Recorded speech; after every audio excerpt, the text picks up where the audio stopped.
पर बिजली भी है कि नहीं ये भी नहीं पता। इजराइल की इतनी हालत टाइट हो गई है, यहाँ पे रिपोर्टिंग आ रही है कि unusual intense night of missile activity from Jerusalem धमकी दे रहा है। वो कह रहा है कि जो ईरान में जो नेचुरल गैस फील्ड है, world's largest natural gas field, हम उसको तबाह कर देंगे। अस्सलाम वालेकुम दोस्तों, उम्मीद आहे त तव्हां सभु ठीकु हूंदो। सिंधी रिएक्शन वीडियोज़ में अव्हांखे भलीकार चवां थो। अचो त अॼु जे वीडियो जे तरफ़ हलूं। अॼु असां ॾिसंदासीं त ईरान ऐं इसराइल जे विच में जेको जंग पियो हले उन जी छा अपडेट आहे। अचो त वीडियो ॾिसूं। बधाई हो दुनियावासियों, बधाई हो। हमारे यहाँ बेवकूफ ऐसे गंवार जाहिल जैसे वर्ल्ड लीडर्स हैं such as Trump and Netanyahu and America और इजराइल जैसी टेररिस्ट स्टेट्स हैं कि आज हमको इस मकाम पे लाके खड़ा कर दिया है उन्होंने। अब देखो, वैसे तो जो ट्रंप बोलता है ठीक है, वो बुढ़ा हुआ है, बुड़बुड़ाता रहता है, डिमेंशिया है उसको, ठीक है, ऑल ऑफ दैट। तो वो जो लिखता है अपने ट्रूथ सोशल पोस्ट पे वो ज्यादा देखने लायक होता नहीं है, बट हम तो आपको सिर्फ इसलिए दिखा रहे हैं कि एक प्रेसिडेंट ऑफ यूनाइटेड स्टेट्स अपने ट्रूथ सोशल पोस्ट पे ऐसी धमकी दे रहा है। वो कह रहा है कि जो ईरान में जो नेचुरल गैस फील्ड है, world's largest natural gas field, हम उसको तबाह कर देंगे। तो बेसिकली अगर वो ऐसा करता है, इसका मतलब पूरी वर्ल्ड इकोनॉमी खत्म, एकदम ही खत्म, बिकॉज ईरान ऑलरेडी बोल चुका है एंड कर भी चुका है। जब जाके इसराइल ने अटैक किया ये गैस फील्ड पर, तो उन्होंने जाके जो रीजन की गैस फील्ड्स है उनको अटैक कर दिया। कुवैत को जब लास्ट टाइम हमने रिपोर्टिंग की थी तब उसको नहीं अटैक किया था, तो कुवैत की भी गैस फील्ड को अटैक कर दिया। तो भाई, जब यूनाइटेड स्टेट्स का प्रेसिडेंट ही पूरे दुनिया को मिटा देना चाहता है, पूरी दुनिया की इकोनॉमी को खत्म कर देना चाहता है, तो भाई ये टेररिज्म नहीं हुआ तो क्या हुआ? इजराइल ने जब अटैक किया ईरान की गैस फील्ड पर, उसके बाद जब ईरान ने जाके अटैक किया, ठीक है, रीजन की एनर्जी फैसिलिटीज पर, और उसमें जो कतर की है मेजर एलएनजी फैसिलिटी, उसकी 17% कैपेसिटी 5 साल के लिए खत्म कर दी है। वाह भाई वाह, वाह भाई वाह। तो अब जो हमारे यहाँ पे गैस की किल्लत हो रही है, ठीक है, हमारे पास उतनी गैस फील्ड्स है ही नहीं, और हमारा मेजर गैस इंपोर्ट यहाँ कतर से होता था। पूरे दुनिया का ये हाल है, हर तरफ गैस प्राइसेस, एनर्जी प्राइसेस इतने ज्यादा बढ़ जाएंगे, as a result cost of living इतनी ज्यादा बढ़ जाएगी, and we know who we have to thank for that, Donald Trump. अब देखो, या तो ये बहुत ही बड़ी बेवकूफ़ी है, ठीक है, जो हमें लगता है, या तो ये एक बहुत ही सोची समझी नीति है कि भाई पूरी मिडिल ईस्ट की जो गैस फैसिलिटीज़ है, फ्यूल फैसिलिटीज़ है, इनको तबाह कर देंगे और फिर भाई हम बेचेंगे सबको एट वेरी हाई प्राइसेस। अब ईरान ने उसके बाद हाइफा में, इसराइल के अंदर जो रिफाइनरी है, उसको अटैक किया, उसको तबाह कर दिया है, ठीक है। ये एकदम पोर्ट से लगी हुई थी, तो वन कुड स्पेक्यूलेट कि जो हाइफा का पोर्ट है वो भी खत्म हो गया होगा। इतने सारे वीडियोज़ भी आ रहे हैं इस चीज़ के। इसके अलावा हाइफा है नॉर्थ में, तो अब नॉर्थ की जो इलेक्ट्रिसिटी ग्रिड थी वो भी डैमेज हो गई है, तो भाई अब वहां पर बिजली भी है कि नहीं ये भी नहीं पता। इजराइल की इतनी हालत टाइट हो गई है, यहाँ पे रिपोर्टिंग आ रही है कि unusual intense night of missile activity from Jerusalem. इतनी ज्यादा मिसाइल्स जा रही हैं वहां पे, इतनी ज्यादा मिसाइल्स कि एयर रेड सायरन हर 20 मिनट में, आधे घंटे में बचता ही रहता है, बचता ही रहता है, बचता ही रहता है। इतने ज्यादा एक्सप्लोजन आ रहे हैं। एंड देखो, ये वाले वीडियोज ही देख लो, ये अपेरेंटली टेल अवीव के हैं। मुझे नहीं लगता एआई हैं, इसलिए हम आपको ये दिखा रहे हैं। क्रेजी अमाउंट ऑफ डैमेज हुआ है इसराइल में, क्रेजी। एंड इतना ज्यादा वहां पे मीडिया सेंसरशिप है। अगर नहीं हो रहा होता, सिंपल बात है, अगर नहीं हो रहा होता, वो बोलते आओ आओ CNN आओ, आओ BBC आओ, आओ सब आओ, अल जजीरा को भी इनवाइट कर लेते। देखो क्या फुद्दू मिसाइल्स हैं ईरान की, हम we are taking them down. यहाँ देखो कुछ भी नहीं है, यहाँ पे सब कुछ बढ़िया है, एकदम सब चंगासी हो रहा है। पर मैं आपको बताऊं कहाँ पे ऐसा हो रहा है, बट वो ऐसा नहीं कह रहे हैं कि सब चंगासी है, पर वो कह रहे हैं आके देखो कि हमारे यहाँ पे क्या क्या हो रहा है, जो भी नुकसान हो रहा है, तो ये जो टेररिस्ट नेशन है क्या नुकसान कर रहे हैं, एंड आके ये भी बताओ कि हमारे यहाँ पे जो बाजार वगैरह है, मार्केट वगैरह है, सब एकदम फंक्शन कर रहे हैं। ईरान के अंदर हो रहा है। एंड देखो ट्रंप में, एंड जो यूएस ऑफिशियल्स हैं जो बुड़बुड़ाते रहते हैं, ठीक है, मतलब दे आर, क्या बोलें, it seems like they are puppets. उनको बस वहां पे लाके खड़ा कर दिया कि तुम कुछ भी बोलते रहो, ठीक है। वेराज ईरानियन जो डिप्लोमेट्स हैं, यहाँ पे बात हो रही है ईरान के फॉरेन मिनिस्टर अराची की, वो जो भी बात कहते हैं बहुत ही प्रिसीजन के साथ कहते हैं कि दे एक्चुअली मीन इट। अब उनका ये कहना है कि भाई जो हमारा रिस्पॉन्स था to Israeli attack on our infrastructure, हमने सिर्फ थोड़ी सी ही अपनी पावर यूज करी है, fraction of our power. And उन्होंने बताया कि रीजन हमने ऐसा किया है वो इसलिए था क्योंकि हम रिस्पेक्ट कर रहे हैं, क्योंकि आसपास सब लोग कह रहे हैं कि भाई डी एस्केलेट करो मामला। वो कह रहे हैं कि जीरो रिस्ट्रेंट रखेंगे, अब अपने आप को बिल्कुल भी नहीं रोकेंगे अगर हमारे एनर्जी इंफ्रास्ट्रक्चर को फिर से टारगेट किया जाता है तो। अच्छा, इसके अलावा बड़ी खबर यह है कि नेतन्याहू ने एक प्रेस कॉन्फ्रेंस की है। CNN के एक रिपोर्टर की पूरी क्लिपिंग भी है जब वो बता रहा है कि मैंने नेतन्याहू से ये सवाल पूछा, ये सवाल पूछा, ये सवाल पूछा, एंड नेतन्याहू सामने खड़े होके, एंड इधर पूरे जर्नलिस्ट भी दिख रहे हैं, इकट्ठे एक फ्रेम में नहीं दिख रहे हैं। तो भाई अब इसके ऊपर भी लोगों ने निकाल लिया कि उसकी जो स्लीव है वो ऐसे नीचे आ रही है, तो दैट कुड बी AI। देखो, कुछ भी हो सकता है। जिन लोगों की हम बात कर रहे हैं, Israelis, these guys are masters of deception. इतने साल तक इन्होंने, एंड मैं भी उसमें इंक्लूडेड हूं, ठीक है, लोगों को कन्विंस करके रखा था कि these are the good guys and Palestinians are the bad guys, जबकि दुनिया के सबसे बड़े टेररिस्ट ये हैं।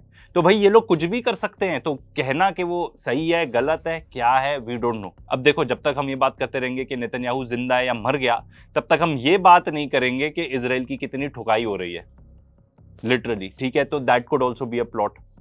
तो उस प्रेस कॉन्फ्रेंस में ये जो असली का नेतन्याहू या AI वाला नेतन्याहू जो भी हो, उसने कुछ कुछ चीजें बोली। उसने बोला कि भाई हॉर्मूज जो है वो, मतलब इसकी क्या बोलो, I want to use the word हिमाकत, इसकी हिमाकत इतनी है, फूलिशनेस कह लो। ये कह रहा है कि भाई स्ट्रेट ऑफ हॉर्मूज तो रिलायबल नहीं है, ठीक है ना, हमारे पास ऑल्टरनेट रूट होने चाहिए, एंड सारे गैस पाइपलाइन, ऑयल पाइपलाइन ना जो निकलती है अरेबियन पेनिनसुला से, उनको इजराइल तक जाना चाहिए। हा, वेरी गुड, क्या मजाक किया है भाई तुमने। वहां पे पूरे रीजन में जितने भी शेख लोग थी ना, उनकी वाट लगवा दी है, वो तुम्हारे बिल्कुल भी झांसे में नहीं आने वाले। This guy is also delusional. या भाई अब देखो, अब फेस सेविंग तो करनी है ना, चाहे AI नेतन्याहू हो या जहां भी, या उसका भूत हो, जो भी हो, ठीक है। अब वो कह रहा है कि Iran can no longer enrich uranium, but उससे जब ये पूछा गया कि उनके पास तो एनरिच यूरेनियम है, तो कहता है बहुत सवाल पूछ लिया आपने मिस्टर, ठीक है। According to Reuters, hints at potential ground component in Iran, मतलब वो कह रहा है कि भाई हो सकता है कि ग्राउंड फोर्सेस ईरान के अंदर जाएं, एंड इसमें भी ये कहेंगे अमेरिकन सोल्जर्स तुम जाके मरो, हम नहीं आएंगे। अब एक और मजेदार बात, मैं ऑनेस्टली सोच रहा था कि हम ये वाला वीडियो शायद ना रिकॉर्ड करें, क्योंकि एडिटर भी कह रहा है वो काफी थक गया है एंड डिप्रेस हो गया है वॉर की न्यूज पढ़ पढ़ के। बट जब मैंने ये न्यूज पढ़ी तो मुझे लगा नहीं यार, हमको तो रिकॉर्डिंग करनी ही पड़ेगी। इतनी मजेदार न्यूज है, ईरान को सैंक्शन कर रखा है यूएस ने जब से इस्लामिक रेवोल्यूशन हुआ तब से, कि आप अपना तेल नहीं बेच सकते, ये नहीं कर सकते, वो नहीं कर सकते।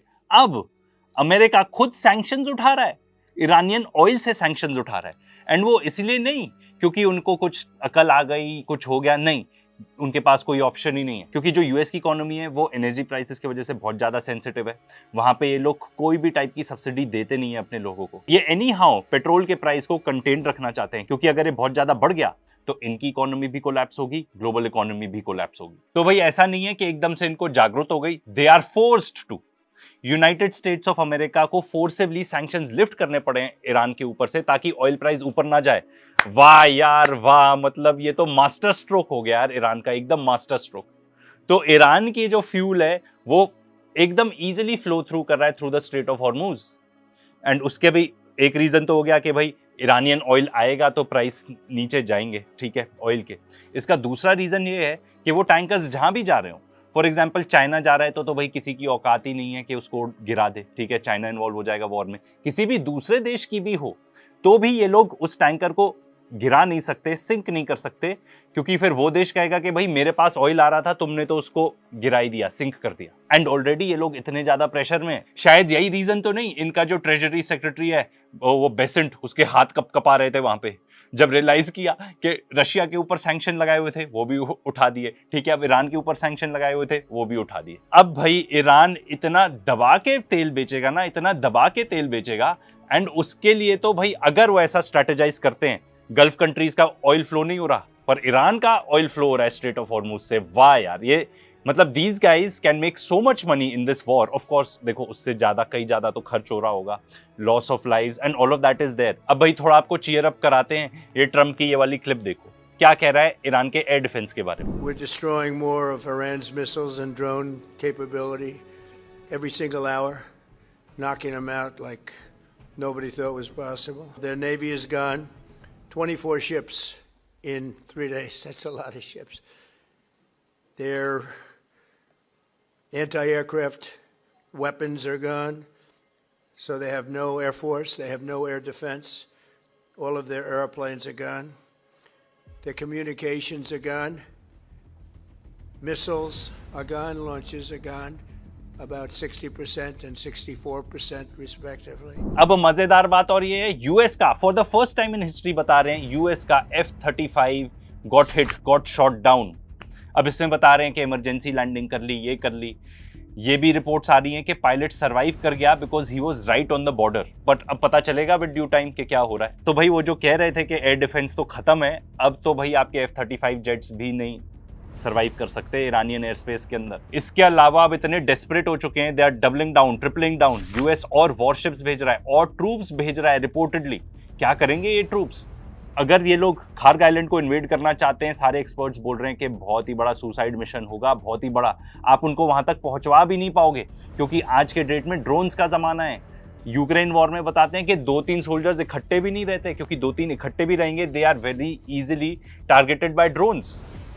तो ये जो इतने हजारों की संख्या में ले जाना चाह रहे हैं ट्रूप्स को, भाई ब्लड बात हो सकती है, ब्लड बात। अब देखो ट्रंप खटोरा लेके घूम रहा है, स्ट्रेट ऑफ हॉर्मूज खुलवा दो, कोई स्ट्रेट ऑफ हॉर्मूज खुलवा दो। तो भाई अब कंट्रीज कह रही हैं सी कि भाई वी आर रेडी, पर ये करेंगे क्या? दे ऑल नो, ये जितने भी देश हैं ये सब जानते हैं कि कोई चांस ही नहीं है कि वहां पे जाके खुलवा सकें। ज्यादातर जो समझदारी वाले देश हैं वो कह रहे हैं कि हम नहीं इन्वॉल्व होंगे, ठीक है। एंड जापान को ट्रंप कह रहा है कि वेरी वेरी गुड यार, ये लोग आ रहे हैं स्ट्रेट ऑफ हॉर्मूज खुलवाने के लिए, ठीक है।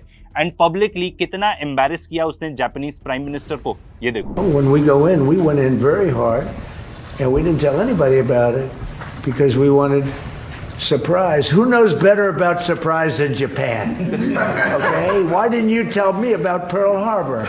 Okay, right? You know, he's asking me. No, you believe in surprise, I think much more so than us. And we had to surprise him, and we did. And because of that surprise, we knocked out, the first 2 days, we probably knocked out 50% of what we... अब देखो समझदार की category में ये तो पता नहीं कहाँ से आ गए भाई जर्मनी। अब ये लोग को मे भी रियलाइज हो चुका है कि अमेरिका कितना अच्छा दोस्त है इनका, कितना अच्छा दोस्त है, ठीक है। क्योंकि किस तरीके से अमेरिका ने जर्मनी की इकोनॉमी खत्म कर दी है। चीप रशियन गैस आती थी जर्मनी के पास, देयर इंडस्ट्रीज वर थ्राइविंग, क्योंकि इतनी चीप एनर्जी मिलती थी। उसी चीप गैस से इंडस्ट्रीज को भी फीड करते थे, उसी चीप गैस से इलेक्ट्रिसिटी भी बनती थी जर्मनी क्या। एंड फिर अमेरिका ने जाके नॉर्थ स्ट्रीम पाइपलाइन फोड़ दी, तो उससे अब गैस ही आना बंद हो गई रशिया से सस्ती। रिसेशन में चली गई जर्मन इकोनॉमी, इनकी इंडस्ट्रीज कंपीट ही नहीं कर पा रही अब क्योंकि कॉस्ट इतने ज़्यादा बढ़ गए। तो भाई थोड़ी समझदारी अब जर्मनी में आ रही है, ठीक है। अब इन्होंने बोल दिया है कि हम लोग तो भाई मिडिल ईस्ट में बिल्कुल नहीं इन्वॉल्व होंगे, जब तक एटलीस्ट जब तक गोलियां चल रही हैं तब तक तो बिल्कुल भी नहीं इन्वॉल्व होंगे। अब ये जो ईरान क्लैरिटी मांग रहा है कि भाई जर्मनी में एक यूएस का एयरबेस है, तो क्या ये वो वाला एयरबेस तक यूज कर रहे हैं ईरान को अटैक करने के लिए? लगता तो ऐसा ही है, ठीक है। और सबसे मजेदार खबर, जर्मनी ने विड्रॉ कर लिया है अपना सपोर्ट इजराइल के लिए जेनोसाइड केस में। मतलब जो जेनोसाइड केस है साउथ अफ्रीका ने लगाया था, ठीक है, उसमें कंट्रीज ऐड होते जा रही हैं कि ठीक है इजराइल ने जेनोसाइड किया है, क्योंकि सब जानते हैं कि भाई जेनोसाइड हुआ है। अब जो कुछ कंट्रीज इनके सपोर्ट में थी, one of them was Germany, उन्होंने अपना सपोर्ट विड्रॉ कर लिया है। देखो उल्टी गिनती तो चालू हो गई थी पहले, पर अब इस वॉर से लगता है जो उल्टी गिनती थी वो फटाफट हो गई है एकदम यूएस एम्पायर के लिए एंड पॉसिबली इजराइल के लिए भी। पर इस वॉर से इतना ज़्यादा नुकसान होने वाला है, फर्टिलाइजर खास तौर पे खाद नहीं मिलेगा, खाना नहीं उगेगा, हम हर वीडियो में आपको बताते हैं। एंड ये one of the most urgent matters है and one of the biggest producers of fertiliser China ने अब बोल दिया है कि हम सिर्फ डोमेस्टिक मार्केट को देंगे, उसका एक्सपोर्ट बंद कर दिया है। एंड अभी तो रिपोर्ट्स हैं कि इंडिया ने रीच आउट किया था चाइना को कि भाई हमारे तरफ थोड़े फर्टिलाइजर्स भेज दो, बिकॉज ये शॉर्टेज पूरी दुनिया में आने वाली है। अब देखो हिजबुल्लाह के लिंक्स कहाँ तक, स्पाई लिंक्स इतने ज़्यादा, it seems they were so well informed कि अब यूएई आके कह रहा है कि उनका जो स्पाई नेटवर्क था हमने उसको धराशायी कर दिया है। आई डोंट नो ऐसा हुआ है कि नहीं, बट मुझे एक थोड़ी इंटरेस्टिंग न्यूज़ लगी तो मुझे लगा आपको बताऊं। इसके अलावा फ्रांस का जो फॉरेन मिनिस्टर है वो जा रहा है इजराइल कि भाई सीज फायर करा दे बिटवीन लेबनान एंड इजराइल। सबसे पहले तो फ्रांस की सुन कौन रहा है, ठीक है ना। दूसरा, अगर सीज फायर होता है then you know Israel is losing. अब अगर लेबनान की बात करें तो 1000 से ज्यादा लोग यहाँ पे मारे जा चुके हैं, बहुत ही ब्लडी वॉर चल रहा है, बहुत ही ब्लडी वॉर। इजराइल इन्वेड करना चाहता है लेबनान को, specially south of the Litani river. उन्होंने वहाँ पे ब्रिजेस भी जाके फोड़ दिए हैं, ठीक है। एंड इजराइल ने जाके एक जर्नलिस्ट को भी अटैक किया and he was a British journalist, एक गोरे को जाके अटैक किया है इन्होंने, ठीक है, एंड उसका पूरा वीडियो भी has been caught on camera and Scott Ritter खुद ही बता रहे हैं, and he is an expert, he is a weapons expert, वो खुद ही बता रहे हैं this was an assassination attempt. And देखो कोई सरप्राइज नहीं होना चाहिए आपको given the number of journalists जिनको इजराइल ने मारा है। A cursory examination of the video evidence that has been shown seems to indicate that the projectile was a 155 millimeter artillery shell that's been modified to have a GPS guidance system, fins in the back to guide it in.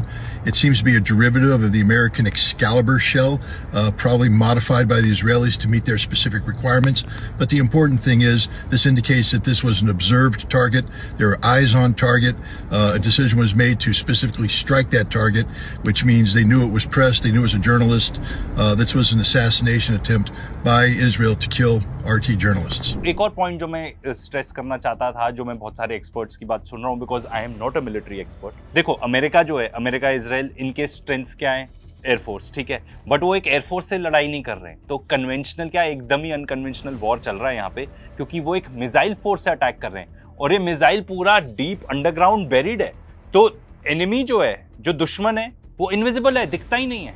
कुछ second के लिए खुला, missile fire हुई, बंद हो गया। तो imagine करो, इतना ज़्यादा मुश्किल है इनको ढूंढना, एक तो कि ये कहाँ पे हैं ये पर्टिकुलर साइट्स, एंड अगर ढूंढ भी लिया तो उनको टारगेट करना बहुत ज़्यादा मुश्किल है। अगर पब्लिक ओपिनियन की बात करें तो अमेरिका में तो भाई लोग हार मान चुके हैं। जो मेजरली लोग हैं, they are not in favour के ट्रूप्स को भेजा जाना चाहिए, बट दे आर सेइंग कि ट्रंप तो भेज ही देगा। फिर भी सिर्फ 7% ऐसे लोग हैं विच support the idea of sending troops. And अगर मैं आपको बताऊं ऑनेस्टली, जो ईरानियन स्ट्रैटेजी है वो एकदम सही है। वो यूएस ट्रूप्स को मारने की भी नहीं कोशिश कर रहे। मैंने खुद ही आके इस वीडियो पे बोला था कि मे बी और बॉडी बैग्स जाएंगे तो अमेरिका में फर्क पड़ेगा, but I think I have change my mind, क्योंकि लोगों को कुछ फर्क नहीं पड़ेगा भाई। आर्मी मर जाए, हो जाए, क्या फर्क पड़ता है? लोगों को नहीं फर्क पड़ता। उनको तब फर्क पड़ेगा जब उनके बटुए पर असर पड़ेगा, क्योंकि बहुत सारे लोग वहां पे पे चेक टू पे चेक जी रहे हैं। हायर फ्यूल प्राइसेस होंगे तो लोग नाखुश होंगे, लोग गुस्सा होंगे। एंड अगर आप अमेरिका से कोई भी न्यूज़ पकड़ो, ठीक है, तो ज़्यादातर न्यूज़ यही है, अरे यार गैस प्राइसेस इतनी ज़्यादा बढ़ गए, क्या हो रहा है। एंड देखो, सबसे बड़ा थ्रेट आगे वाले टाइम में यह आने वाला है कि इजराइल की होने वाली है बहुत हालत ख़राब, ऑलरेडी हो ही चुकी है।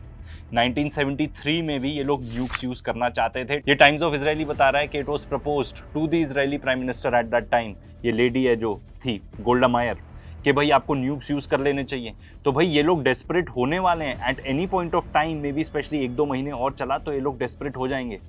एंड अब इतना, मतलब I am very surprised, shocked, and बहुत ज़्यादा मुझे डर भी लग रहा है ऑनेस्टली, क्योंकि अब इतना नॉर्मलाइज हो गया है कि जिन भी एक्सपर्ट्स को हम सुनते हैं एंड आपको उनके बारे में बताते हैं, वो हर बार यही बात करते हैं कि भाई Israel can use nukes, and वो एक नहीं यूज़ करेगा, मल्टीपल यूज़ करेगा। अगर ऐसा होता है फिर दुनिया का क्या होगा, वी डोंट नो। मुझे तो बस एल्बर्ट आइंस्टाइन का यही कोट याद आ जाता है कि जो वर्ल्ड वॉर 4 है ना, वो स्टिक्स एंड स्टोन से लड़ा जाएगा। दोस्तों, अव्हांखे असांजो ही वीडियो कीअं लॻो, अव्हां पंहिंजे कमेंट बॉक्स में पंहिंजी राय जो इज़हार करे सघो था।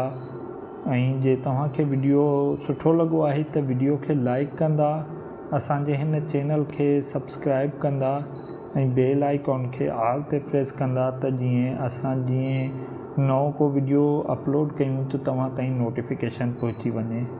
महिरबानी। Thanks for watching.